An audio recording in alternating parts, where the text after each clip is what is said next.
বরং দ্বিমত হও, আস্থা রাখো দ্বিতীয় বিদ্যায়, বরং বিক্ষত হও প্রশ্নের পাথরে, বরং বুদ্ধির নখে শান দাও, প্রতিবাদ করো।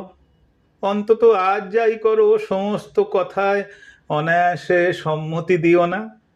কেননা সমস্ত কথা যারা অনায়াসে মেনে নেয় তারা আর কিছুই করে না, তারা আত্মবিনাশের পথ পরিষ্কার করে। প্রসঙ্গত শুভেন্দুর কথা বলা যাক। শুভেন্দু এবং সুধা কায়মনোবাক্যে এক হতে গিয়েছিল, তারা বেঁচে নেই। অথবা মৃন্ময় পাকরাশি, মৃন্ময় এবং মায়া নিজেদের মধ্যে কোনো বিভেদ রাখেনি, তারাও বেঁচে নেই। চিন্তায় একান্নবর্তী হতে গিয়ে কেউই বাঁচে না।